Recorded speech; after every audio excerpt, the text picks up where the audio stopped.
What's up, everybody? Welcome to the Resellers Podcast with Chris. I go by Daily Refinement Online. Today, I have special guest, Frank. And as you guys know, because I talk about it sometimes, Frank was the original member of my mastermind group back in 2017. So we've been friends for a really, really long time. When I met Frank, he was already doing $50,000 a month. That was a long time ago. So it's been a long journey, man. I appreciate you just sticking with me for all these years. So tell us what state you live in and what kind of reselling operation do you have? Well, Chris, I appreciate you sticking with me because I know I've caused you some frustration over the years. Yeah, I'm in Long Island, New York, and like Chris said, when did you start the group? I think it was like 1 or 2 years after I started reselling. It was 20. I started reselling in 2016, and I think I met you in 2017. Yeah, something like that. So, yeah, that's it's been a while, and it's been a long journey. So I'm an open book, Chris. Any questions for me, and then we can chat about some of the topics you had. Okay, so I'm going to start with the fact that you've sold on Amazon, eBay, and now you're primarily on Whatnot. So maybe take us through the evolution of when I met you, you were doing Amazon and eBay, and now you're doing Whatnot. So why the progression, and maybe tell us a little bit about your operation now. Sure. I mean, it's been a long journey. I remember watching YouTube about retail arbitrage and groceries and stuff. And me and my wife had a little bit of expendable income. And, my idea was to message people on Craigslist in the middle of Ohio and make offers for their collections and have them ship it to me. And people actually said yes, be like, I'll pay for shipping. I'm not from the area, but I'm very interested in your collection of video games. And so that was my first thing. And then I was like, oh, wow, this is working. And then I'm like, all right, I need to make $40 a day. And so I can quit my job, which paid very well because I was doing web design and SEO and social media. I had a great clientele. I've been doing that for years, kept increasing my hourly rate. I just didn't want to do it anymore. And I was like, reselling is my out. And so I started doing that. And I think the first year, we did 100,000 in sales, which, sales doesn't mean a lot. So I was able to pay my bills, and probably within the first year I started hiring. I've always been, pretty ambitious and wanting to just grow to my own detriment, right? Over the years, as you know. Now, I started on eBay. Then we went to Amazon almost immediately. And, certain things I sold on eBay, certain things I sold on Amazon.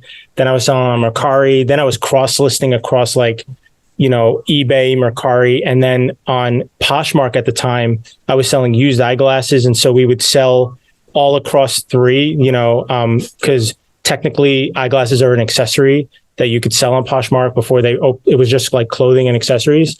And so I did all these, and they were actually selling well. And so all these things I've tried over the years, and now I finally, honestly, this year has been the year that everything clicked, and now I have, we're running literally, there's 3 live streams going right now and Whatnot. We've had at one time we'll have up to 4 streams going concurrently. We have 5 live streaming accounts. Last month we sold around 68,000 individual items across these streams. And I'm not really maxing them out at all. I'm working on that. We have 18 employees now. And yeah, so that's the evolution. And the reason why I switched from eBay and Amazon to Whatnot was honestly, I like the quick flips. I like selling. I don't like waiting to, Tech said something once and it really resonated with me. He's like, we don't run a storage business. Mm-hmm. And that just replays in my head over and over and over again. And then also Jack, who used to do the video game call, I become friends with him, and he shared this sheet one time where he's like, would you rather have, he did the math. If you make 10% on your item, but you sell within a week, or you make 400% on it, but you wait 6 months, what do you think's going to make more? And it's like the 10% selling every single week will like 20 X's the 400% over 6 months, right? So if you have one item, you're buying for 5 and selling for like 7 after, net, right? You're only making $2 or $1 on it, but you do that every single week. You're going to make 10, 20 times more than selling that $5 item for $50 over 6 months. And so, that I've always tried to figure that out. And that is more towards my personality. I've learned over the years also like to embrace, my personality a little bit. I like doing things quick. I like taking a lot of risk, so that's the journey, and that's where I am. And so it's again, thank you so much for your group, and thank you for, honestly, like, I've pushed back on almost every idea you've thrown, even to this day. I think unconventionally, sometimes just for the sake of it, which is stupid, but I've grown a lot too. So I have to take you way back for a second. When did you hire your first person? Probably around year 1, some part-time guy we were working in my basement. I mean, this entire time I've been reselling, I have had zero interest in doing it myself. When I first started in 2016, I was selling John Varvatos shoes that I found. And I did it for a while when they sold out, when I ran out of those shoes, and I discovered thrifting and that you could sell pre-owned items at Savers. And I was learning about puzzles and clothing and all of it. I was truly an everything seller, anything and everything. I remember thinking, I have no interest in doing this by myself. I looked at the Facebook groups. I joined all these groups, and every time I asked a question, people said, go jump off a bridge. If you can't figure out how to do this, then just give up now. And I was like, man, is that what it's like to be a full-time reseller? You're just salty all day? I don't want to do this by myself. I want to build a team right from the beginning. I hired way too early. Now looking at what I've learned over the years, if you really have a system down pat and then you hire, it's totally different than hiring along the way to figure it out. For those listening right now, I feel like I added 5 years extra time by trying to figure it out along the way, instead of figuring it out along the way with staff, rather than just figuring it out myself and then hiring people to do exactly what I do. So I always give the prompt, what would you guys do if I came and worked with you for a day? And nobody ever says exactly what I'm doing. They always say, I'll help you with listing or photography or research or sourcing. And it wasn't until I worked with tech for many years. The same person in his operation does the whole thing from start to photos and listing and putting it away. That's what he did. And I was just thinking, when I switched to that, there were no more bottlenecks in my operation, but I would have learned that if I just did it myself. From the beginning, I always had somebody helping me with photos or helping me with listing. And I just set myself back so many years. When I did Whatnot, I did all the streams at first. And I learned a lot more. Same. Yeah, no, for sure. And the second you let somebody else do something new, you basically lose money. You have to kind of figure that out first. That's right. It does help to hire people who are better than you. I mean, you always hear this, right? Hire someone who's better than you at it. Yeah. And, I've been blessed with many streamers who can stream longer and better than I ever could. The only thing I bring is, my personality, but also my knowledge. The only thing that a lot of these streamers don't have is my knowledge. Yeah. And that is, they're learning that over time. And once they get there, they're going to blow me out of the water. But that's the only thing that differentiates us right now is the knowledge base. I think it is it's not only the knowledge base of the product, but the knowledge base of the platform. For me, if I'm streaming, I know if the crowd is starting to lose interest, I can do something interesting to keep the crowd in and to grow the crowd. On eBay or Poshmark, I know a few things that'll make the algorithm like you more. You leaned heavily towards replenishables on eBay as well. You did both replenishables and one-offs, but you making a listing is always going to be a lot higher quality. It's for a long time. I don't know if they can really surpass you within a short period of time. It's just, there's so much to learn. Yeah, no, even now, man, I keep experimenting, again, almost to my own detriment, but I've learned how to experiment profitably and use the profit and take a small piece of it to intentionally invest that into an experiment that may fail. But if it succeeds, I've learned something else about the platform. I've learned something else about our product, and I've learned another way to sell stuff because, it's getting tough out there. It is getting brutal, and it's only going to get worse with AI and with, these software tools that can list for you. Literally, imagine you could just dump your clothes into some sort of bin and they can get listed for you. It sounds like ridiculous now, but you could do that with cards now, and it's just, it's getting tough out there. So I understand that. And I always want to be on the bleeding edge, like trying things out rather than falling behind and watching my sales going down, not doing anything about it. I think right now we're in this golden era of listings are going to get worse and worse and worse because people are going to use AI that's not ready yet. So from my experience, like watching swap.com put up 1 million listings and sell 100 a day.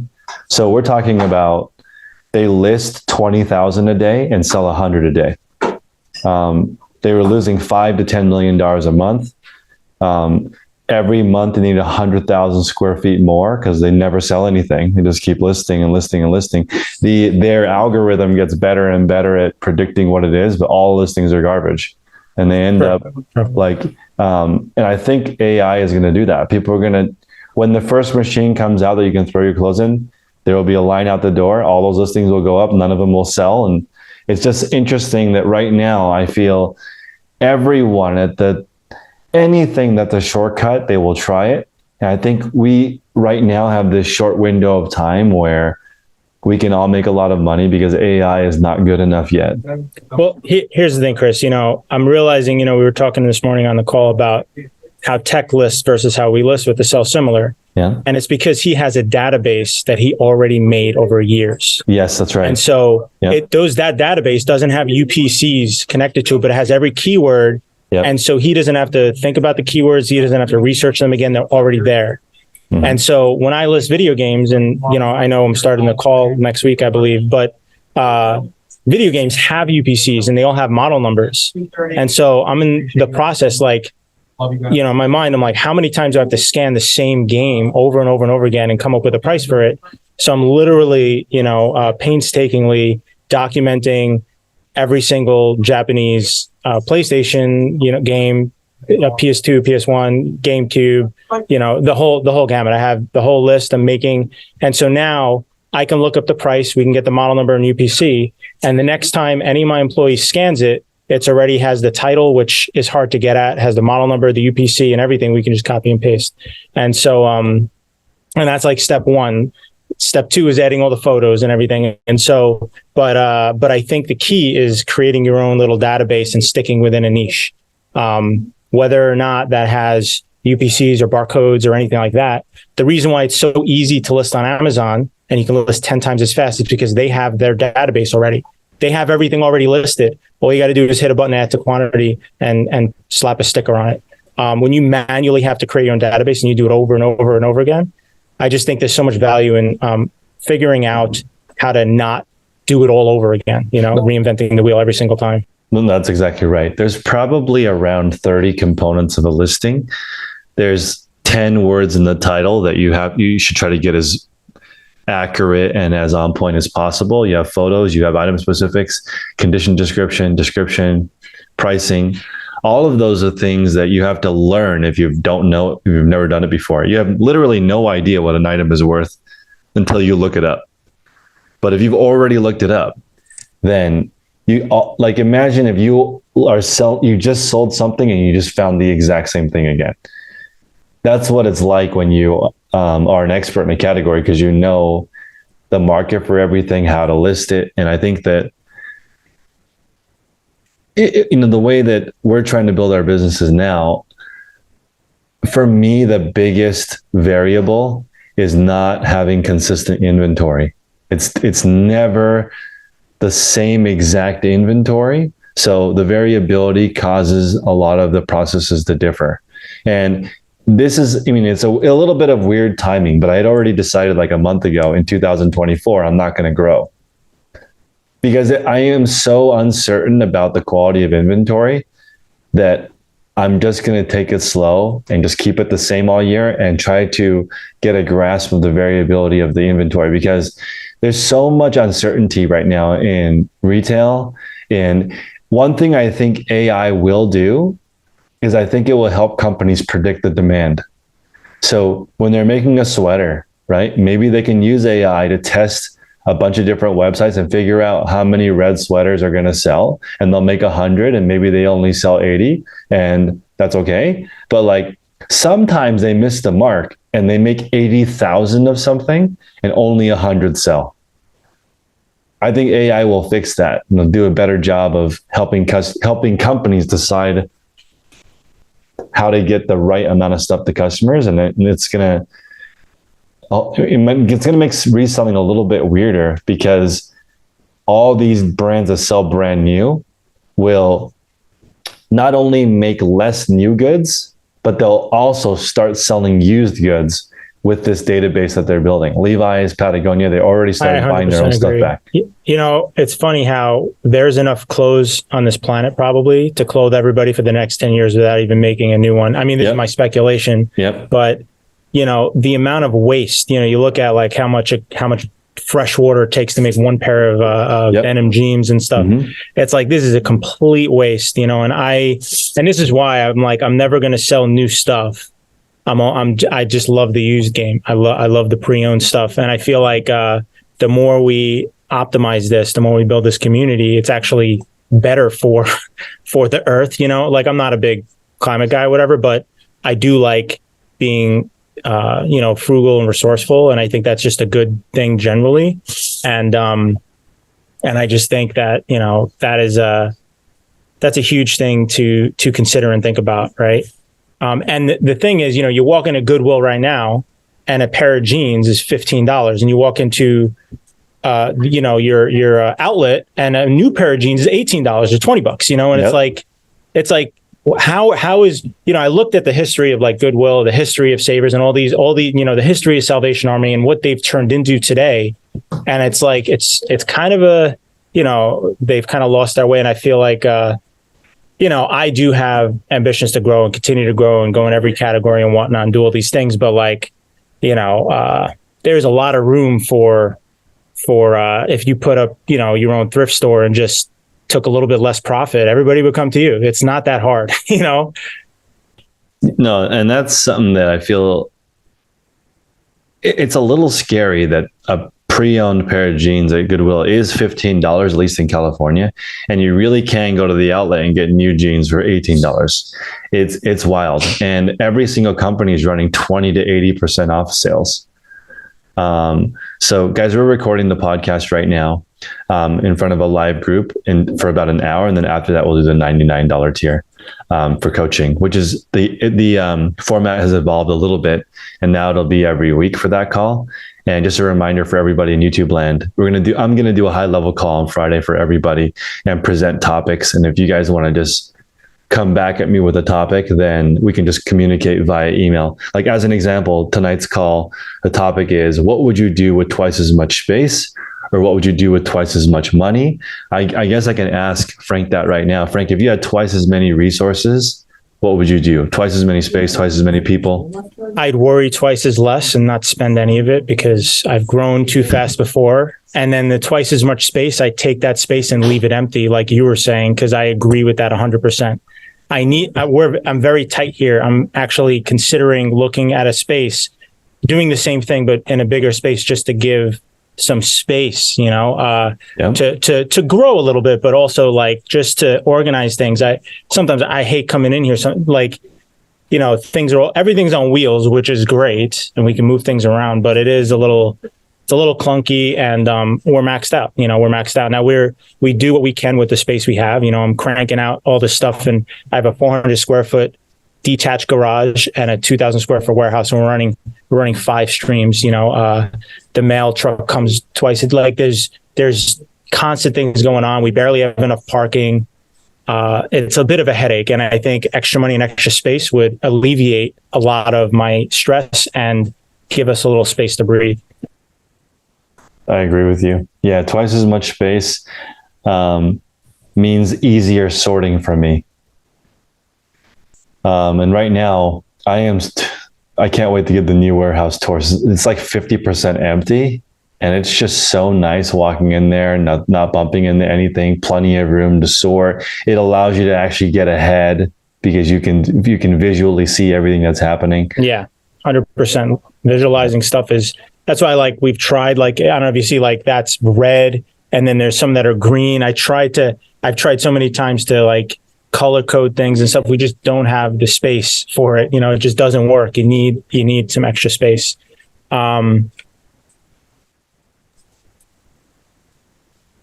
So you wanted to talk about employees and stuff and hiring? Yeah. So let's talk about employees. You said you have 18. Are they full-time, part-time?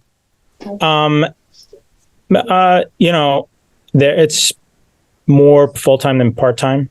But there's probably 6 or 7 part-time, and 10 to 12 full-time. I don't know the exact numbers, but something like that. Do you want to, what's the reason for some being part-time and some being full-time? I used to listen a lot to, or I still do, a lot of different things. And the biggest corporations out there, how they get so big and how they hire so many talented people, I believe the number's 70% are referrals from inside the company. And so I lean very heavily on referrals from people who already work here. I try to make them very happy and pay them very well.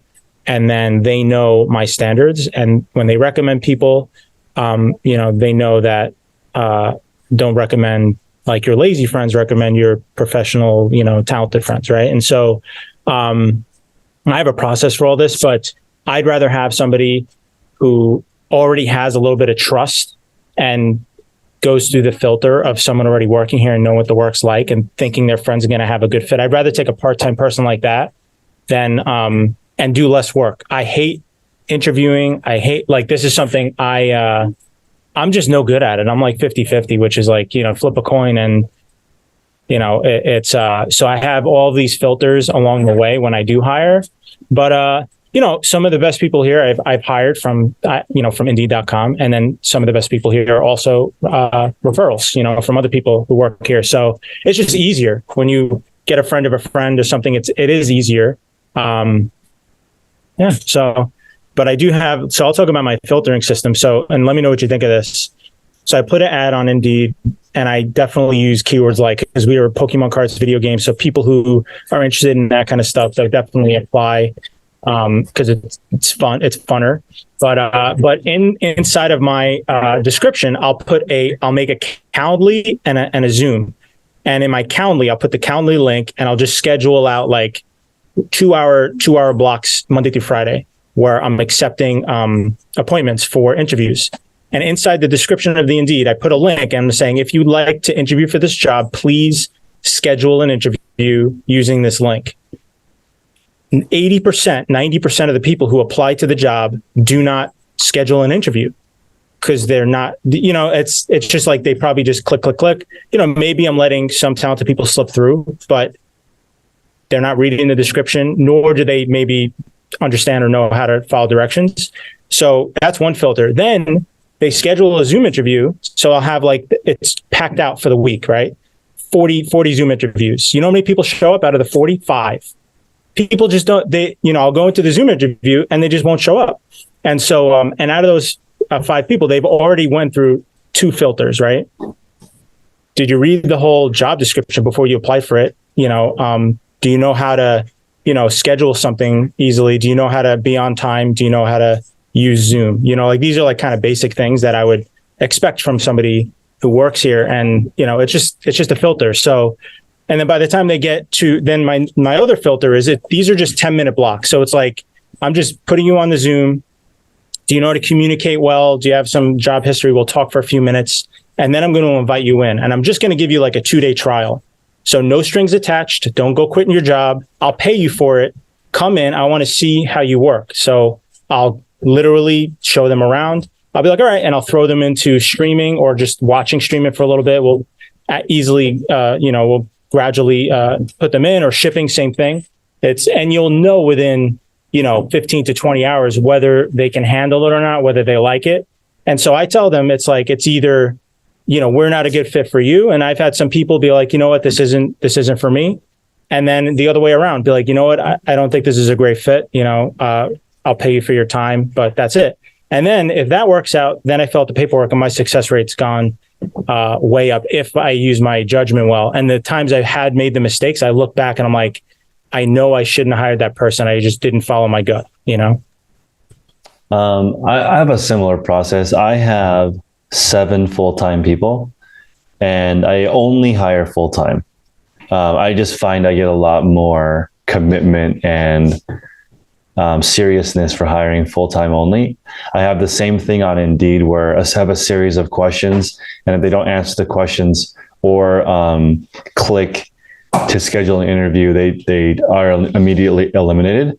And I do think that people who do a couple extra steps are very rare. I'll give you another example. At Costco, if you're waiting in line for gas, if you go to the furthest lane, it's always the fastest. And I think it's because people who are willing to not just stand in the cattle line, you have to make an effort to turn and go to the further end. And most people don't do that. And that's why like at the grocery store, they design it so that, all the good stuff, but you have to walk through all the bad stuff to get the good stuff. People just walk in and walk straight into the store and buy 20 things they don't need. And I think finding people who purposely answer all the questions, go around it, you're already eliminating so many people. But even then, the last 2 people I hired, I interviewed 100 people before I hired 2. I'm so picky now. And the 2-day trial that you're talking about, I have a test now for streamers where they come in and try it 2 days and see how it goes. And I can tell pretty much everything in that 2-day period, but you cannot tell from their resume. No, you can. That's why I don't even, honestly, like someone comes on the Zoom, I don't even know their name. Like I don't look at anything. I'm like, can you communicate well? Okay, great. And then I exchange all the information and stuff. I know that's lazy on my part and I should be looking at that stuff. And that's why there's so many steps to doing an effective interview and like doing it properly, because you can like filter out other people from the resume and look at people who don't necessarily click the link and actually maybe potentially find good people. But I think a resume is, I've heard some other interesting things like some probing questions where it's you ask like, your coworkers at your previous job, what would they say is your biggest strength? What would they say is your biggest weakness? Because, be like, do you mind if I call them? And you pretend like you're going to just start calling all their, all their previous coworkers and ask for all these references and stuff. And it's good to do that, especially when you're looking for maybe someone other than just someone to ship. But anyway, we could talk about this for hours, but you got to have some filters in place. At least me and you are aligned there. And even then, it's still hard to hire good people. You want to play a dangerous game, Frank?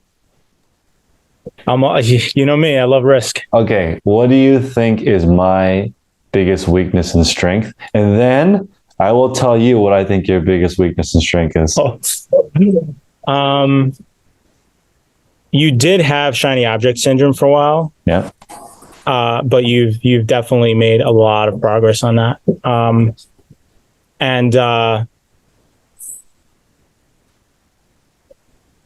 You're, as much as you think I'm stubborn, I think you're a little stubborn too. So, because, you like, there's certain things that are like gospel and I don't agree with some of those standards. And I believe I have legitimate arguments, but, we fight up, we intellectually fight on those fronts sometimes. And we're both extremely stubborn when it comes to that. I think part of it is because you've only really sold clothing. And I think you can't apply the things that you do for used clothing to all categories. I know you were on the card call and like, it's completely different. There's completely different processes and models for a lot of different categories. And so, and I think, some of that is knowledge. It's not necessarily a weakness. It's just, but that's all, and as far as your strength, dude, you are honestly, probably the best person I know community, garnering a good community around a thing. And just honestly, you're also one of the best people I've seen to talk to like beginners or people to make them feel comfortable. You're extremely approachable. I think you've done an amazing job with this group. I don't think anyone could replicate it in a way that you have, So, and it's cool that you doubled down and you're dedicated to it. And, I'm looking forward to it. And that's why I was your first member. Like I had this instinct about who you were and what you're all about. And I don't know, I was right, I guess. So it's funny because the first two people were you and Hustleby. And he had the same feeling and wanted to just get in and chat about what he was doing. He didn't have anyone to share it with. And I would say for you, biggest weakness maybe is lack of patience, because you have all these ideas that are excellent, but maybe they would work if you just gave it a little bit longer, or you could keep patient with it just a little bit, give it some traction. And then next would be your biggest strength is you're a brave person, man. You are not afraid to just start over in something completely different because you believe in it. And that's not easy. Like, you've switched business models completely a few times, and most people never really switch. You've switched categories, you've switched platforms, you've switched whole operations and moved teams to a whole different section. So it takes a lot of bravery to start something new. And I think, that's part of who you are. And Tech always said you and I are from the same feather, because we have the same kind of experimental DNA, and he's, more steadfast.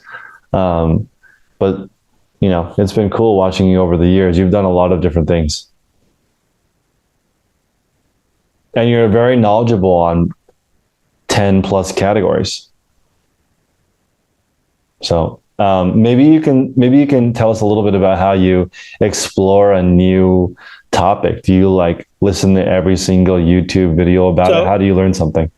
Yeah, it's YouTube, but then also if I'm going to Savers, I used to go to Savers and I was the person who bought everything, but I was knowledgeable, and I'll run down the list.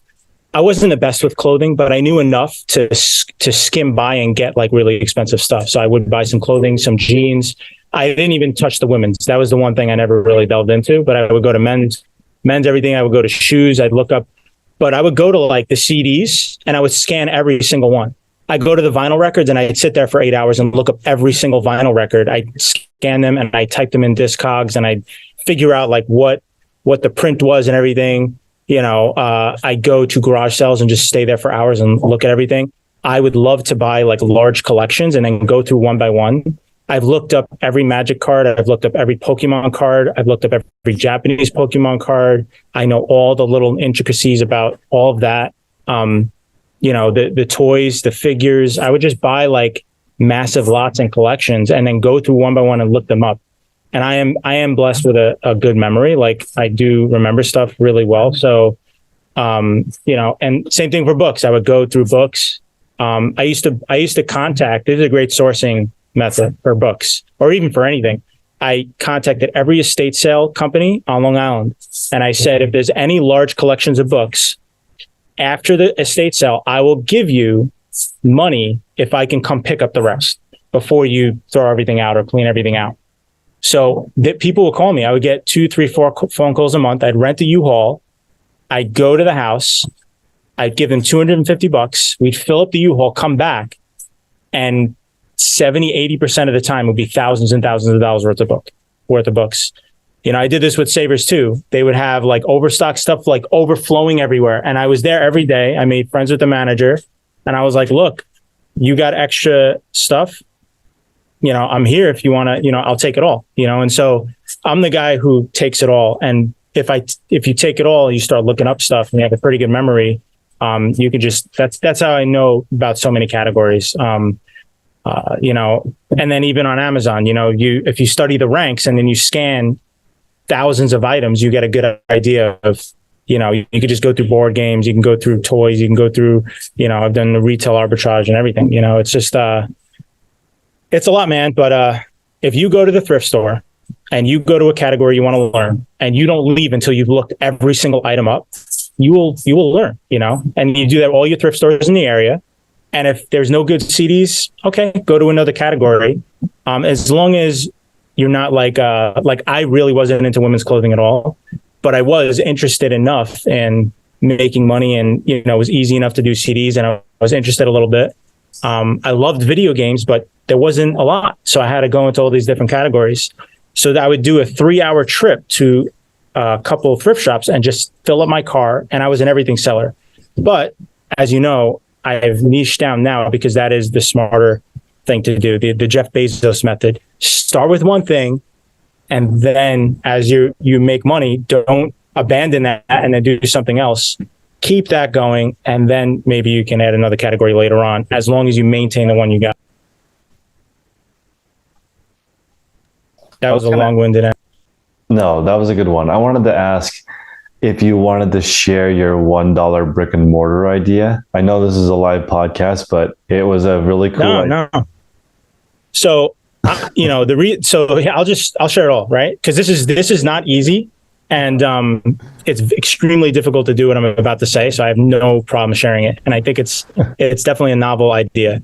So the reason why I have 5 streams, that we're in anime, we're in cards, we're in video games, we're in we do snacks now, Japanese imported snacks, and we do Disney. We have a Disney element stream.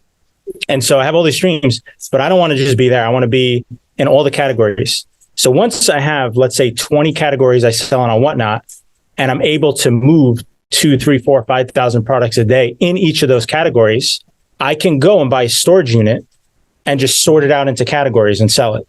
And then anything else that doesn't sell on Whatnot, or doesn't have at least sell for $5 or $10 minimum online that's worth shipping, that's the stuff I wanted to put in a store and sell everything for $1. Because I think, 1, it would be a great idea. 2, everything would sell instantly. And again, it doesn't have to be $1. You could do creative things like, I thought like every day of the month, it's 30 minus the day of the month. So if it's the 14th, it's 30 minus 14, everything's $16. If it's the 30th of the month, everything's free. 30 minus 30, 0. I don't know, like all these stupid little, you could do all sorts of creative models with a storefront and pricing. Because the thing is this, if I'm buying storage units and selling almost everything online, all the profit's there. Everything else is extra, and all you have to do is break even. And so I thought about the dollar store just to break even, because who's going to compete with somebody who doesn't want profit? There's no way. And so you can garner so much interest in your brand and the thing is, how good would it do for a community if you start selling everything for $1, right? I think it would do pretty darn well, and then you could give stuff away and do all sorts of stuff. There's so many things you can do with that kind of a model. And, that's it's one of those things. And then let's say you have that store, you're buying storage units, you're buying estates. Now you could buy large collections. You can do like the king of collectibles, right? You can have something similar to that, where you're seeking out large expensive collections. You can start all sorts of companies, like a junk removal company. You can do all sorts of stuff and just plug it in to your system that moves everything through it. And let's say you get, you can't sell 5 old laptops to e-cycler. You can give it to them for free and drop it off, but they're not going to pay for it. But if you have pallets of old lithium-ion batteries and stuff, and pallets of metal and like all different materials, you can sell those to these large companies who recycle. They will pay for them, but you need to have pallets and pallets of them. And the only way to get that is, again, if you have massive amounts of stuff and you're good at using all of it and getting rid of it and not throwing it out, then I think there's something there. And that's my super ambitious, complete thing that I'm kind of all in on. And that's kind of what I want to do. I know it sounds maybe a little crazy, but so far so good. Basically what I do is I buy things, I sell them. We sold 68,000 items last month and change. And I made, between probably around $1 an item in profit, and yeah, I have a large team, and that sounds like a lot of money. And maybe that's not as profitable as it would be if I listed them all on eBay and I had a smaller team and waited longer. Of course you can make a lot more money, but I love buying things for $2, selling them for 5 or 6. And, there's all the costs and the fees and everything. And at the end of the day, cashing in 50 cents a dollar per item, making a really cool model and figuring out how to not. So, and this is what my question for you, how do you prevent a race to the bottom? And that has been the struggle, because the trend, it's kind of down, because you can saturate the market and stuff like that. But that's literally why I do so many experiments, because I'm trying not to do the race to the bottom. So the way that I try to avoid the race to the bottom is I don't sell the same thing as anybody else. On eBay, we always talk about, if you just search for Nike shirt, there's like 250,000 of them. But if you search Nike shirt ACG, now it's like 200 of them. So the way I'm approaching it now, since I sell brand new goods and the people that I buy from also sell the same goods to other people, that creates a race to the bottom when you have 5 people who are selling the same thing and they're all the same condition. A lot of people listening right now are resellers, are selling random items and that they find in random conditions. That's a lot safer. Now, to prevent that from happening, is I sell in lots of between 2 and 5. So instead of selling one item at a time, I have a unique bundle of 2 to 5 items that's not available anywhere else on the internet. I am always selling in a category of myself. Nobody is offering 2 things that are similar. As my inventory diversifies, I'll be able to offer like jacket, pants, hat, jacket, pants, backpack, pair of shoes. People aren't selling in that fashion. And right now, the Whatnot shipping is $8.35 for $8.35 for 5 pounds. So I'm selling lots of 2 to 5 pounds, and my average sale price is $40. So if I get a higher dollar amount because it's unique and interesting, this is another reason why I'm not going to grow in 2024, because I don't know what kind of variability I'm going to get with these items. Now, if I was only a denim seller or only a jacket seller, it's easier to just set your process up and do it. But because when I get the lots in, they are like dresses, tops, jackets, shoes, heels, sneakers. It's so random that I don't want to grow, because to grow, you have to buy so much of one kind of thing. It's really scary. Go ahead. Sorry, no, I'm just curious, like, how much time do you guys spend sorting to make these lots that are unique? 3 hours. So my staff, the 5 streamers, all have the same job. The first 3 hours of the shift, they sort. The last 5 hours of the shift, they stream. So they're sorting, let's say, how many items you sell an hour? 50? We sell 33 an hour. Okay, so 33 times 5? So that's 150. So they're sorting 50 items an hour, or 50 like lots an hour roughly. Yep. So it's like one every couple minutes, like that. Like that's kind of a lot. I don't know. I mean, I'm just curious, like that process, because that's the make it or break it. If it took twice as much time, it wouldn't be worth it. So how it works is it is pretty fast. So let's say we get 50 pairs of jeans. They would just sort it by size, so 24 through 31. And then when they stream, they just pick 2 from the same size that are different. And it's pretty straightforward. Essentially, we sort by size. And I found it's very difficult to do jeans and pants because people's tops don't match their bottoms. So what we've been doing is, like, you're buying this jacket, you tell us what jean size, we'll get that pair of jeans for you as a surprise. We'll show you before the stream is over, but that way they get to pick. Customer pick always generates more profit for me. So having enough selection where I have all the sizes and all the categories and I can mix and match all day. But 2 jackets, it has to be the same thing, I have found. A jacket and a pair of pants don't sell for as much as 2 jackets.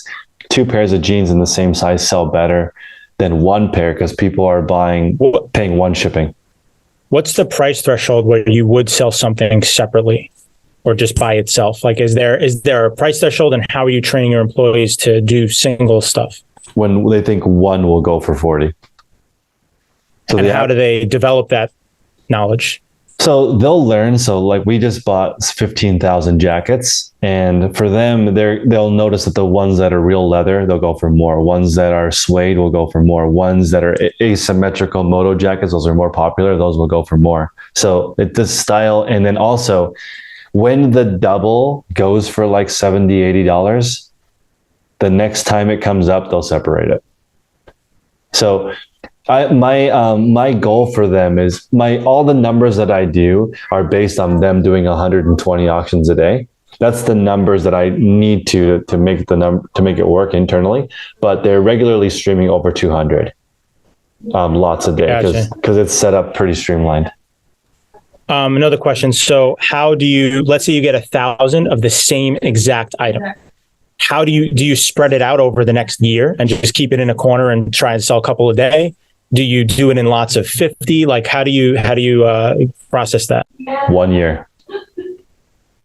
Seriously? As weird as that sounds, I have about 1/3 of my warehouse is stuff that gets peppered in. It will take 1 year. And that's actually how I determine how many to pepper in, is over the course of 1 year. Sometimes it will go like 8 or 9 streams in a row and no one will have seen it. Like, it's new to them every single time because that's how I'm. Do you do it every stream, or do you intentionally do it like once or twice a week and like a couple here and there? Or do you just every stream two? I'll give you an example. Lily Pulitzer is like a really flowery floral brand. It's kind of loud. It's fun. That brand does so bad if you run it for longer than 5 minutes. So every single stream, I do 2 to 5 pieces of Lily Pulitzer randomly throughout the show. And it does great. We're talking $40 to $100 per piece. If I run it multiple times in a row, the price will drop all the way down to 25. And that's brutal. So quick question. I know you sell wholesale a lot sometimes, and MSRP will be like $1,200 and someone will pay $60 for it, right? What is the actual market value of these? And not the MSRP, but the market value, and how far off are you from the market value on what you're selling on Whatnot? This is a great question. So I would say that a $300 lot MSRP sells for 40. It's pretty tough. It's like on Whatnot or on eBay if you sold it individually? On Whatnot. So $300 worth of new with tags stuff that in general will sell for about $40 on Whatnot. The same items sell for between 70 and 100 on eBay. So I'm getting about half. So your analogy earlier about like quick nickel versus slow dime, I'm getting about half of what I would get on eBay or Poshmark if I run it on Whatnot, but I get my money back in a week. So for you guys listening right now, would you rather have half the revenue, which is way less than half the profit? Because if you guys know, you sell something for $40, all the fees come out, right? But you sell something for $80, the same fees come out more or less. It's like a little bit more, but the shipping is the same. You're getting like of the next 40, you get like $30 or $32 profit. When you're also selling stuff that's cheaper, like let's say you're selling a bunch of $5 stuff, every single transaction is 30 cents extra because there's a 30 cents transaction fee no matter what you do. Yeah. So I sell a lot of stuff that's cheap and they go in for $1. And I'm telling the streamers, like, please don't let stuff go for $1 because it's almost like half the thing is in fees. You know, we get 50 cents, maybe 60 cents after. So I'd much rather sell 10 for even $8 because we're saving $3 in fees just from the flat fee. And so when you lot things together, you're saving shipping time, you're saving streaming time, you're saving sorting time, and you're saving on the fees. And I think, lots are the way to go. But to figure that out, because in my categories, if I sell stuff separately, they sell for more. But if I lot them together, they sell for even less. And so I'm trying to figure out, it's just, it's a grind, man. Part of this job and selling pre-owned stuff that it is part of it is a grind, and it's a constant. You have to constantly reinvent certain aspects of it. So I'll give you another example of something interesting because I agree on pre-owned items. One at a time is the way to go. We just tested a thrift show yesterday, 360 pieces, all singles. I even took a page out of Frank's book. I tried free shipping. So of the, because right now I'm struggling with trying to get Whatnot shipping to work because it's very clunky, but this is very interesting. I sold 360 items to 120 customers. So the average order was 3 pieces. And my average shipping cost was $8.35, which is very interesting. So that means that per item, I paid like $2 and 50 cents or something to ship the item to the customer, which is not bad for me, for clothing, because clothing is so heavy. So I was just thinking, this is interesting because an average order size of 3 is cool. And one person bought 67 items of the 360, which I'm sure you have experienced too, like a whale who buys a lot.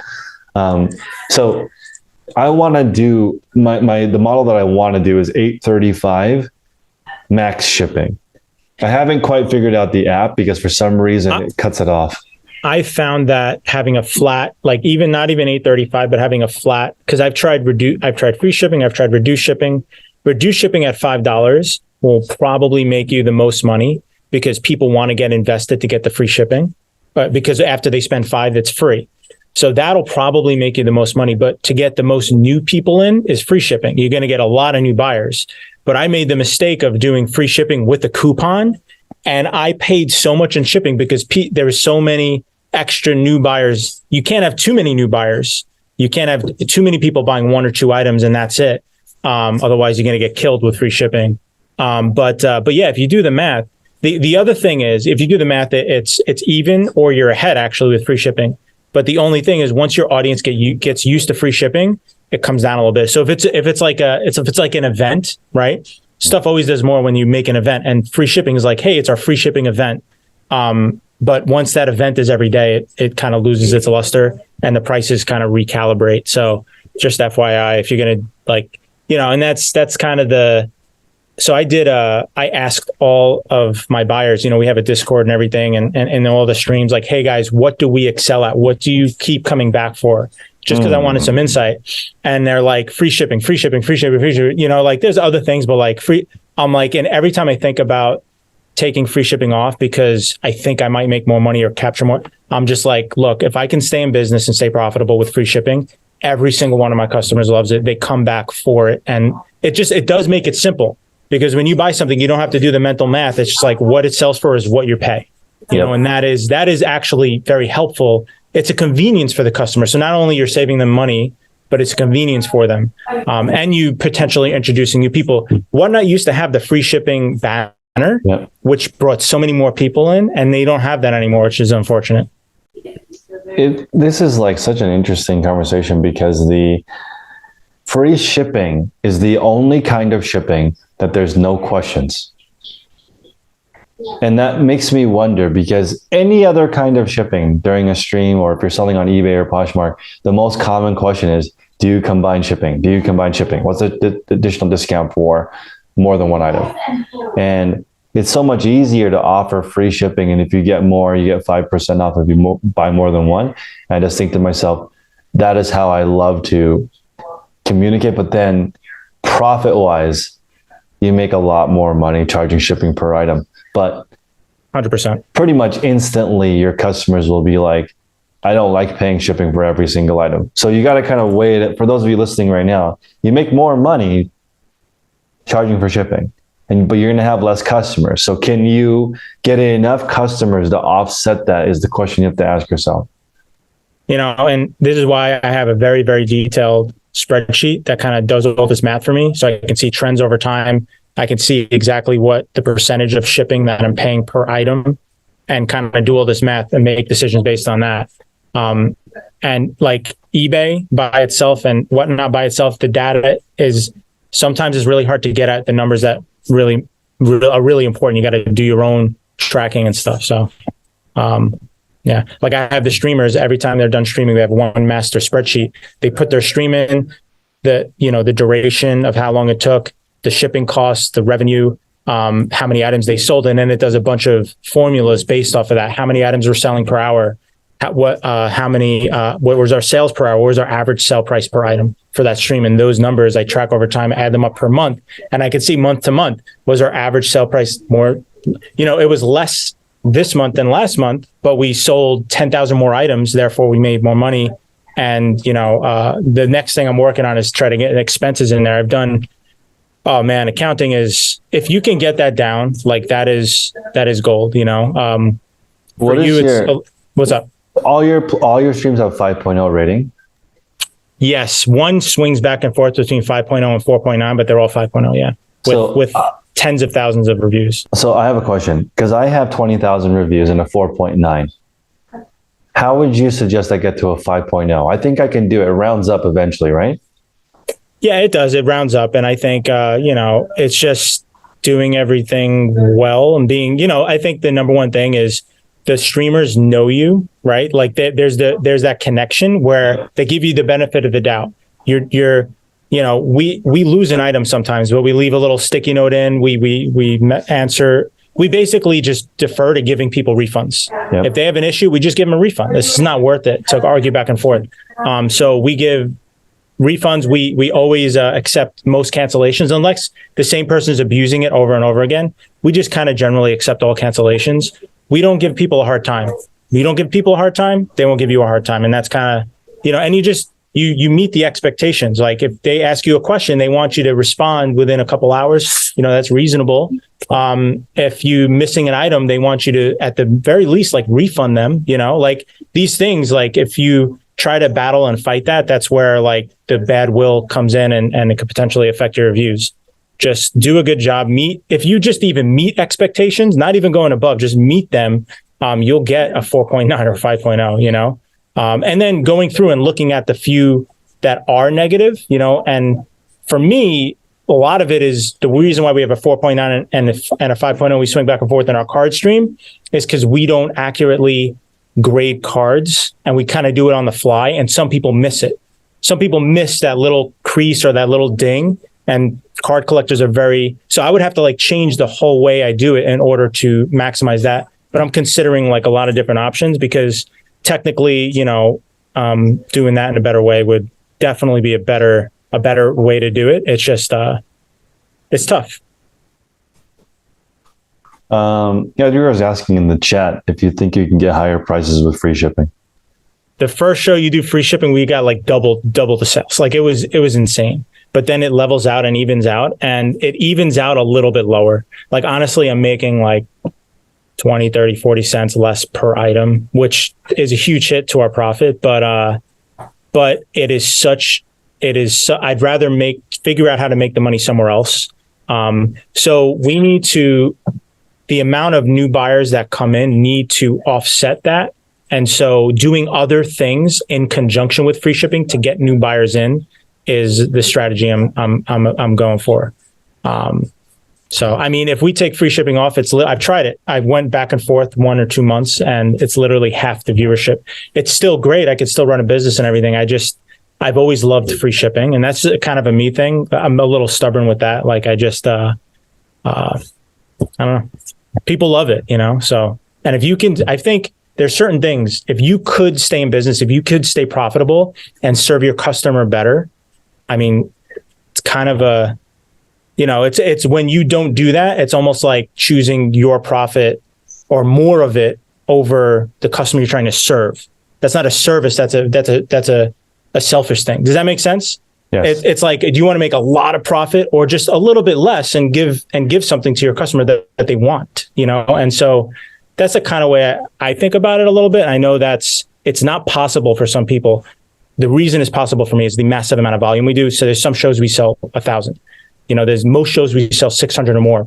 And free shipping doesn't really make sense unless you sell at least 500 or 600, 700 items in a show.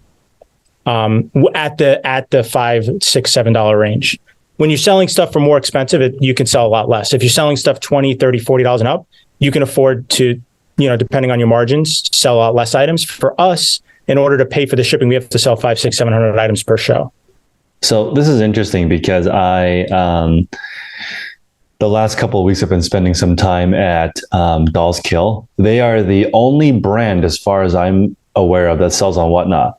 Usually brands do not sell directly on Whatnot, but when I went there, they have 500,000 square feet and they have 16,000 square feet for Whatnot, which has got to be mind blowing for people at home right now because there's a stream that has 16,000 square feet. That is no joke. It's a gigantic area, and they, through all their calculations, have figured out that reduced shipping is the what is worth it profit wise versus the volume, and they want to do 900 auctions a day.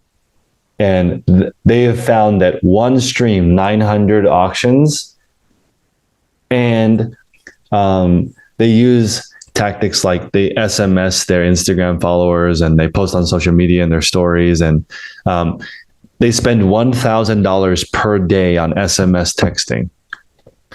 The amount of people that it reaches is the amount. They don't burn their whole list, but just like $1,000 worth into the stream.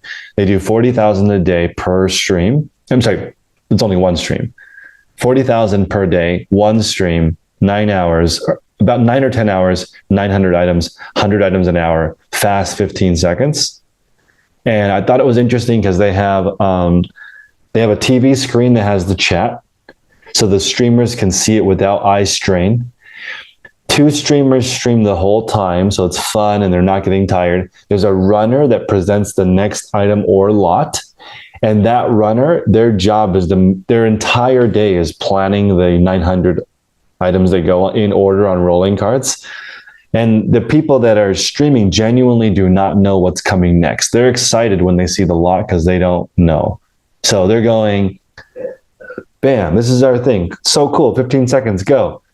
So they do that. Then there's a shipper that takes the item from the streamer, puts it into their racks, which are numbered 1 through 900. So I now have bins 1 through 600. I have a 600 bin rolling rack system, but they have 1 through 900. And they also have somebody behind the computer answering chat, giving hyping up the chat. Hey, this is whatever, getting feedback. And the person behind the computer chatting is communicating with the runner to bring in items that make sense for the stream. Now, so that is a 5-person operation, 2 streamers, 1 runner, 1 shipping person organizer, 1 person behind the chat, 40,000 a day. And this is the part that's really interesting. You ready? I was invited to speak there, and the CEO said, "Do you think I'm wasting my time?" Everyone at the company thinks I'm wasting my time, even my wife. And I'm like, it seems like it, to be honest, because your website does 1 million a day. Why would you be on Whatnot doing 40,000 a day when your website makes 1 million a day? Wouldn't you just double your website? That's 2 million a day. Why would you? Or at the very least, have less overhead for it. 16,000 square feet, 5 employees every day, just figure out a way to do a little bit beyond there, but like less, less, unless it's, here's the other thing, you don't know where live streaming is going in a couple of years in this whole social media. I'm sure there are other effects to it, right? Like as far as branding and following and stuff like that. And you do need to value those things, especially for a brand. To stay relevant, and I think they could easily take that model and do like TikTok shops and blow up, do 10, right? But I'm saying, once even TikTok shops, let's say Whatnot stay stagnant, kind of like eBay versus Amazon and TikTok shops, just like they're already primed to go. They can be first to market kind of and just take over. But I'm telling you, dude, 5 people times $300 a person. Yeah, that's no, it's insanely cheap. $1,500 for 40,000. Sure. That's for sure. No brainer. What, like 4%? Like they're spending 4% of their revenue on marketing and 4% on the labor. That's 8% total that's not a lot, It's not a lot. It's for sure. And I think the one thing you said that was the number 2 thing people said they loved about our streams is the variety. And I think when you're on Whatnot, having a variety is really important. Like, variety is interesting inherently. You don't have to try to be interesting if you give people a variety of product, right? Just have interesting things to sell, and people don't know what's coming up next, and starting it at $1. Like these things are just, and you don't have to have, you can add personality and everything on top of that, but just that by itself is, you almost need that. You either need that or something extremely entertaining with the same boring stuff, right?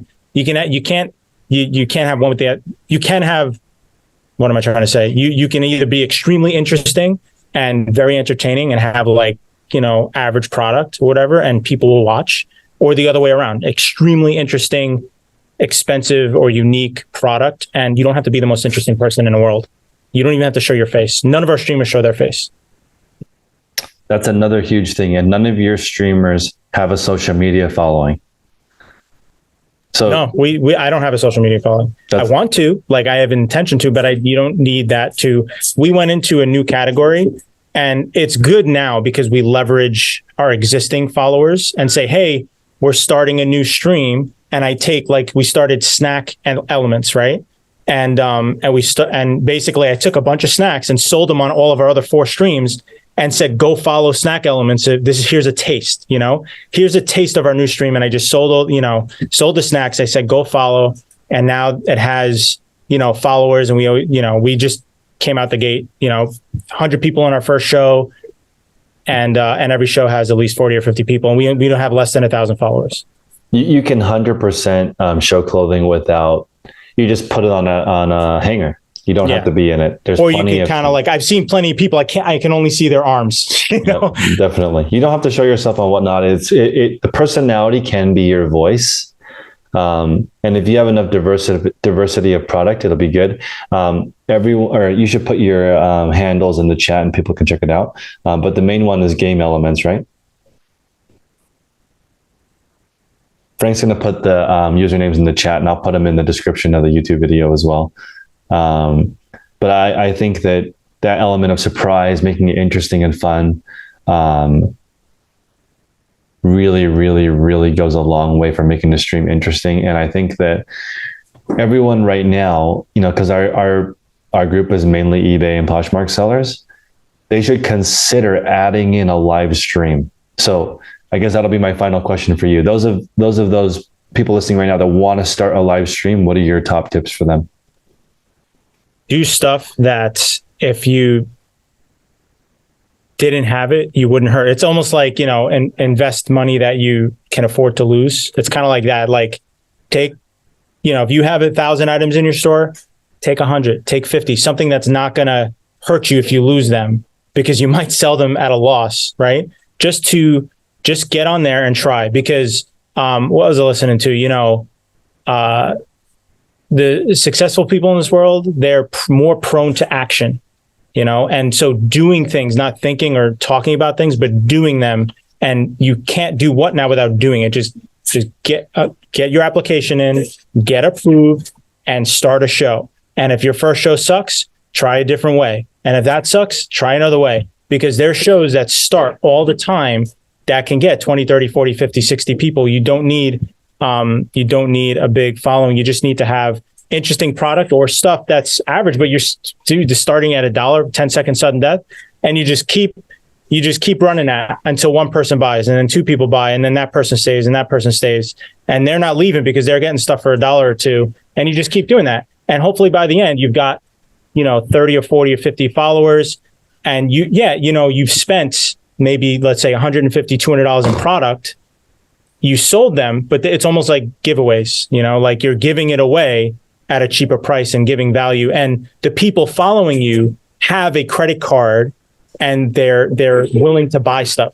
Because if you do the follower giveaway, you don't know if that, like, there's people who have 40,000 followers and can't keep 50 people in their stream. Yep. Because they just do follower giveaways. The people who are going around trying to win giveaways, most of them probably don't buy stuff. They don't really, maybe once in a while, but who knows if they even have a credit card on file, right? But if you give stuff away at a steal price to people who have a credit card on file and buy it, one, they're interested in your product. They're not just interested in the handout or giveaway.